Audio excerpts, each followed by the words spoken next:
Assalamualaikum teman-teman, kembali lagi di channel YouTube Fitrialis dalam Kismis Kisah Misteri.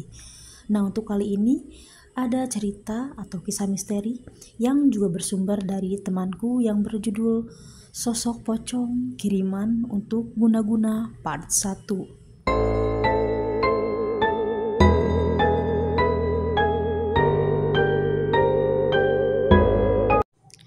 Bermula di bulan Juni tahun 2016, temanku yang bernama Feni, usianya kala itu 22 tahun. Di bulan Juni tahun 2016 ini, dia menikah untuk yang kedua kalinya dengan seorang pria baik. Sebut saja namanya Raffi. Feni adalah seorang janda, namun belum memiliki anak pada pernikahan pertamanya. Setelah menikah kembali dengan Raffi, kehidupan mereka pun bahagia. Ya, tentu saja yang namanya pernikahan pasti akan menghadapi lika-likunya tersendiri, bukan? Setelah menikah, mereka tinggal bersama dengan orang tua Feni. Lalu Feni dan Raffi memutuskan untuk membuka usaha warung kecil-kecilan. Ya, untuk mengisi waktu luang saja niatnya. Namun tidak disangka, warung yang mereka buka ternyata laku keras. Begitu banyak pembeli yang berdatangan silih berganti. Alhamdulillah tentu saja. Tak lama setelah itu, Feni ternyata dinyatakan positif hamil. Mereka bahagia bukan main. Namun ada hal janggal terjadi di pertengahan kehamilan. Kaki Feni mendadak terasa gatal, bersisik, seperti kulit ular, bahkan melepuh sampai kulitnya terkelupas, bahkan dagingnya pun sampai terlihat. Mengerikan. Penyakit macam apa ini? Tanya Feni dalam hatinya. Mengetahui hal ini, Raffi pun membawa Feni ke dokter spesialis kulit. Keadaan kulit Feni setelah diperiksa dan diberikan obat terasa mulai membaik. Singkat cerita, setelah mengandung selama 9 bulan, putri pertama Raffi dan Feni lahir. Ya, putri yang manis, wajahnya pun mirip sekali dengan ayahnya Raffi. Mereka memberikan nama Vina pada putri kecilnya. 1 tahun sudah usia putri mereka, namun usaha warung mereka kini menjadi sepi pembeli. Sangat sepi, sungguh tidak seperti sebelumnya. Mereka merasa ada yang janggal. Feni pun jadi sering susah tidur karena kepikiran. Saat tengah malam, Feni terbangun dan penasaran ingin pergi untuk mengecek beberapa barang dagangan. Namun saat di dekat jendela, Feni melihat ada sosok orang yang berjalan menuju arah depan warung miliknya. Hah, siapa itu? Malam-malam ke warung. Feni mengintip dari balik gorden jendela rumah. Feni mengendap perlahan. Itu kan tetanggaku, ucap Feni.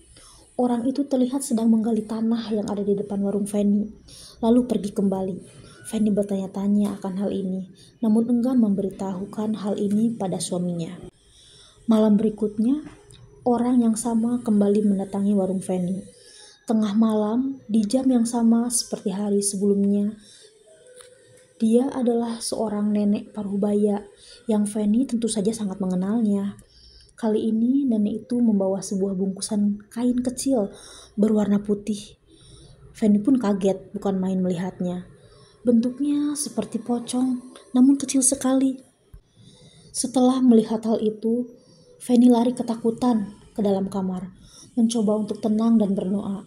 Keesokan harinya, pagi sekali, Feni pergi ke depan warungnya, lalu mencari bekas galian tanah tersebut. Nah, ada ini yang dia gali. Feni lalu menggalinya, namun betapa terkejut. Di dalam galian tanah tersebut, Feni tidak menemukan apapun, termasuk kain putih yang semalam ia lihat saat dimasukkan oleh nenek itu. Bungkusan kain putih seperti pocong itu hilang. Semenjak adanya kejadian itu, sifat Raffi, suaminya Feni pun jadi berubah drastis. Ia menjadi mudah marah-marah dan pencemburu. Job pekerjaan Raffi pun berkurang. Warung Feni juga semakin sepi. Mereka jadi sering bertengkar untuk hal-hal yang kecil. Tak lama dari kejadian itu, Feni menghubungi pamannya yang kebetulan memiliki kelebihan. Lalu paman Feni pun menjelaskan jika ada seseorang yang sirik pada usaha mereka dan ingin menghancurkan usaha Feni. Pamannya pun menjelaskan hal ini sebetulnya sudah lama orang itu lakukan, mulai dari dia membuat kaki Feni gatal-gatal dan melepuh. Ternyata itu orang yang sama. Niatnya ya agar suami Feni merasa jijik padanya, jelas paman Feni. Raffi dan Feni dikirimi guna-guna olehnya, padahal orang itu terlihat sangat baik. Bagaimana tidak, dia adalah nenek dari temanku, ungkap Feni. Paman menyarankan agar Feni memperbaiki ibadahnya. Namun malamnya saat sedang tidur, Feni bermimpi. Nenek itu datang dalam mimpi Feni. Dia ingin rumah tangga dan usaha Feni hancur. Kaki Feni lumpuh dan Feni bangkrut. Paman Feni menyarankan agar mereka pindah rumah. Namun Raffi menolaknya. Dan karena satu dan lain hal, mereka pun menunda untuk mencari rumah yang baru. Sampai akhirnya, Feni melihat ada sosok pocong berdiri di depan warung miliknya pada saat maghrib. Muka pocong itu hancur, matanya merah dan melotot. Astagfirullah. Feni berdoa di dalam hatinya. Feni merahasiakan apa yang dia lihat dari suaminya. Setelah kejadian itu, makin banyak hal janggal yang terjadi.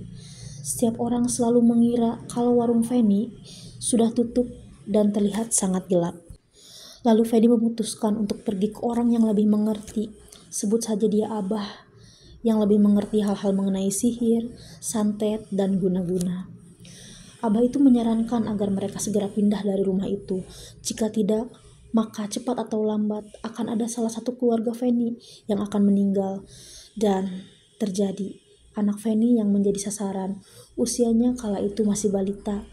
Vina tiba-tiba sakit tanpa sebab, suhu badannya panas dan kejang. Mereka pun lalu membawa Vina ke rumah sakit.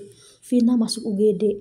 Abah yang membantu Feni bilang kalau Vina dibawa oleh makhluk astral dan sukmanya ditahan di negeri siluman.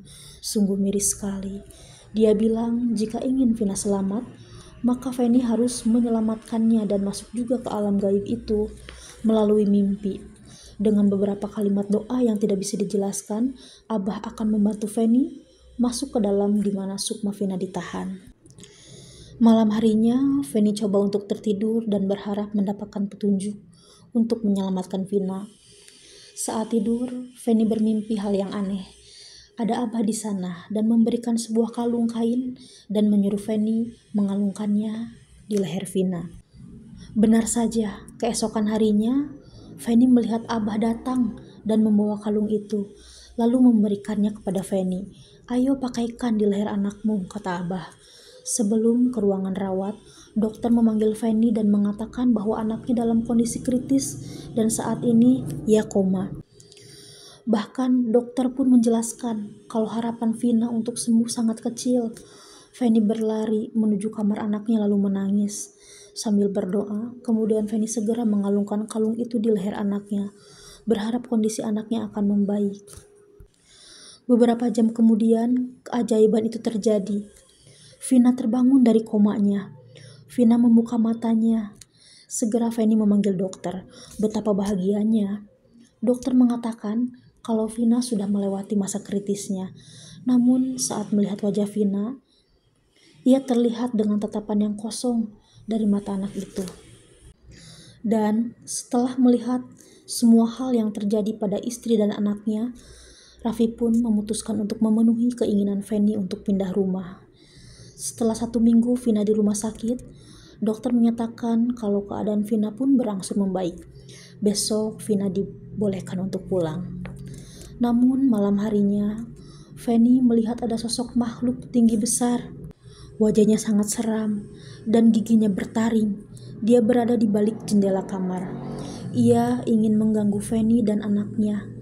Lalu makhluk itu berkata dalam bahasa Sunda, "Naon sia, bet ikut campur, ieu budak hakaneun aing." Yang artinya, apa kau? Kenapa ikut campur segala? Ini anak adalah makananku. Lalu Feni menjawab, "Naon maneh? Saha maneh? Ieu anak aing." anu berhak nentukeun hirup jeung maut jelemangan Allah. Artinya, siapa kamu? Ini anakku. Yang berhak menentukan hidup dan mati seseorang hanyalah Allah. Seketika makhluk itu pun menghilang. Kemudian, setelah sosok itu menghilang, Feni melihat anaknya terbangun, namun dalam keadaan yang masih kaku. Feni pun memeluk putri kecilnya. Keesokan harinya, Vina pun pulang dari rumah sakit. Singkat cerita, setelah keadaan Vina membaik, mereka pun membeli sebuah rumah yang tidak jauh dari kediaman orang tua Feni. Berharap semuanya akan membaik, namun ternyata teror itu masih berlanjut walaupun mereka sudah pindah ke rumah yang baru. Lalu bagaimana kelanjutan kehidupan mereka? Kita lanjutkan nanti di part 2 ya. Oke, terima kasih yang sudah mendengarkan cerita ini. Jangan lupa like, komen, dan subscribe. Terima kasih. Wassalamualaikum warahmatullahi wabarakatuh.